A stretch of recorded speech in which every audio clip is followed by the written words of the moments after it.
Selamat berjumpa kembali, saya Romo Gregory Harapan SWD akan membawakan renungan minggu ke-7 tahun C 2022.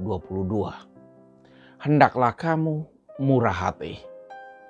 Murah hati itu adalah sebuah karakter. Ia bisa didapat karena sesuatu yang sudah dibiasakan dalam keluarga. Bisa juga karena memang dalam diri orang itu sudah terbawa karakter murah hati. Murah hati bisa dibiasakan. Dan itu mesti dimulai dari keluarga, dari rumah kita masing-masing. Murah hati adalah suatu kualitas hidup yang sungguh membuat orang menjadi saudara dari semua dan untuk semua. Ia menjadi orang yang tidak ada musuhnya, karena ia selalu bermurah hati dengan setiap orang. Tetapi bisa jadi orang lain memusuhinya karena iri, tidak bisa bermurah hati sepertinya. Hendaklah kamu bermurah hati sebagaimana Bapamu murah hati adanya. Ini sebuah ajakan yang sangat luhur untuk kita. Segi rohani dari hidup kita sungguh disapa dan dijamah Tuhan. Ajakan ini sungguh memanusiakan kita dalam hubungan dengan sesama. Di masa pandemi ini, ajakan Yesus menjadi landasan untuk kita bertindak dan juga menjadi alasan untuk kita hidup. Berjuanglah secara maksimal untuk menghidupinya. Yesus bersabda kepada para muridnya, dengarkanlah perkataanku ini. Pertama, kasihilah musuhmu. Kita lihat yang terjadi dalam kehidupan setiap hari. Kebanyakan orang membenci musuhnya, bahkan sampai membunuh. Ingat banyak kasus kriminal yang diberitakan media cetak dan televisi. Musuh selalu dihabiskan. Hanya segelintir orang saja yang bisa mengasihi musuhnya. Mengasihi musuh adalah jalan terjal untuk kita. Bagi yang sanggup melakukannya, akan membawa sukacita yang besar dalam hidupnya. Kedua, mintalah berkat bagi orang yang mengutuk kamu. Prakteknya, terhadap orang yang mengutuk kita, pasti kita akan memarahinya. Tetapi Yesus meminta kita untuk meminta berkat bagi orang yang mengutuk kamu. Ini permintaan yang berat untuk orang yang tidak rendah hati dan tidak berpikir positif tentang sesamanya. Kalau orang rendah hati dan berpikir positif, pasti dia mau melakukannya. Dengan melakukan itu, sebenarnya dia sementara menaruh bara api di atas kepala musuhnya supaya ia bertobat. Ketiga, berdoalah bagi orang yang mencaci kamu. Kenyataan yang terjadi, kalau orang mencaci kita, pasti kita membalas mencacinya kembali. Atau ada yang lebih sadis lagi, yaitu membeberkan semua keburukan orang yang mencacinya itu. Kalau orang tak sanggup untuk berhadapan langsung dengan orang yang mencacinya, maka dia akan membicarakan orang itu di belakangnya. Pasti lebih sadis dari cacian yang ia terima. Orang lebih suka untuk mengkambing hitamkan orang lain, supaya dirinya dianggap sebagai orang baik. Sadis kan? Keempat, bila orang menampar pipimu yang satu, berikanlah juga pipimu yang lain. Di sini kesabaran kita sungguh diuji. Kita ditampar, entah itu tamparan fisik atau tamparan psikologis. Umumnya saat ditampar, orang akan membalas menampar. Kalau tidak sanggup membalas, maka dilaporkan ke pihak ketiga yang bisa menanganinya atau ke polisi. Zaman ini banyak orang sudah kehilangan kesabaran. Orang lebih sering saling memangsai dan saling meniadakan.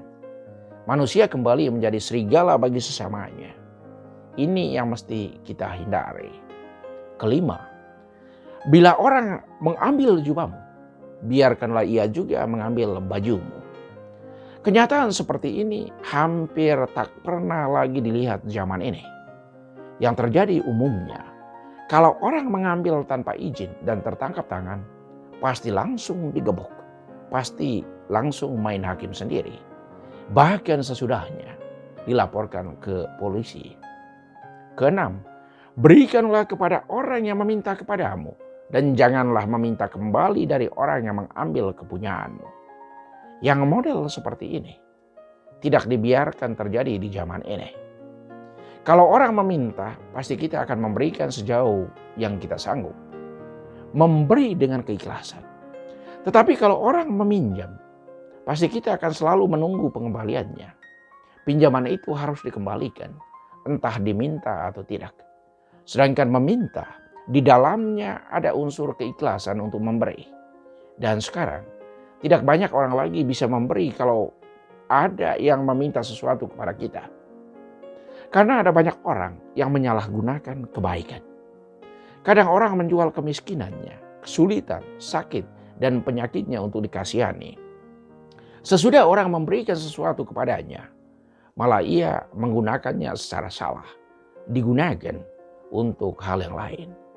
Sebagai modal judi atau membeli minuman keras misalnya. Ini sering terjadi sehingga membuat orang yang tadinya suka memberi menjadi tidak mau lagi memberi. Ketujuh, sebagaimana kamu kehendaki orang perbuat kepadamu, demikian pula hendaknya kamu perbuat kepada mereka. Ini aturan emas untuk setiap manusia. Kalau orang melakukan ini secara sadar, pasti dunia kita ini akan menjadi Firdaus yang lebih baik lagi untuk kita. Menjadi Firdaus baru yang telah lama hilang. Tetapi yang sering terjadi, orang mau supaya orang lain berlaku baik terhadapnya, tetapi dia tidak mau melakukan hal baik kepada orang lain. Aneh kan? Kalau sabda ini tidak dijalankan, maka lingkungan kita menjadi lingkungan yang tidak aman untuk dihuni. Keluarga kita menjadi keluarga yang tidak nyaman untuk ada bersama. Ia menjadi neraka kehidupan. Jangan heran kalau ada anggota keluarga, anggota rumah kita yang tidak betah di rumah. Kedelapan, hendaklah kamu murah hati sebagaimana Bapamu murah hati adanya. Ini ajakan kepada kesempurnaan. Berlaku murah hati kepada orang lain, pada gilirannya orang lain akan bermurah hati kepada kita. Bisa jadi yang murah hati itu orang lain yang tidak pernah kita bermurah hati kepadanya. Bermurah hatilah selalu dalam hidup setiap hari. Kesembilan, jangan kamu menghakimi, maka kamu pun tidak akan dihakimi. Janganlah kamu menghukum, maka kamu pun tidak akan dihukum.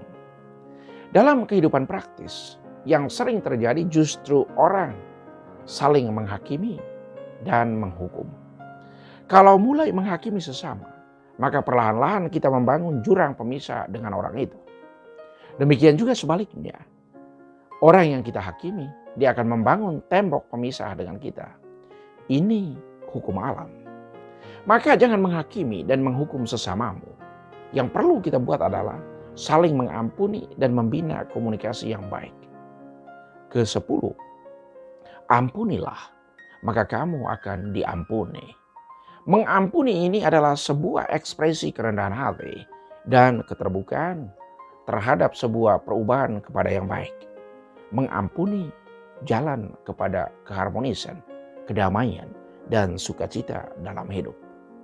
Ke-11, berilah maka kamu akan diberi. Ini hukum alam. Dengan memberi kita akan menerima. Orang yang tidak pernah memberi pasti tidak akan pernah menerima juga. Kita perlu menjaga prinsip ketersalingan dalam hidup ini. Kita saling melengkapi demi kebaikan bersama. Di dunia ini tidak ada orang yang begitu miskin sampai ia tidak bisa memberikan sesuatu kepada sesamanya. Dan tidak ada orang yang begitu kaya sampai ia tidak bisa menerima sesuatu dari orang lain. Demikian kata Santa Teresa dari Kalkuta. Pemberian kita mungkin bukan materi, tetapi perhatian, kasih sayang, mendengarkan, atau nilai-nilai kemanusiaan lainnya. Pemberian dalam bentuk nilai kehidupan akan selalu tinggal tetap dalam diri orang yang mengalaminya.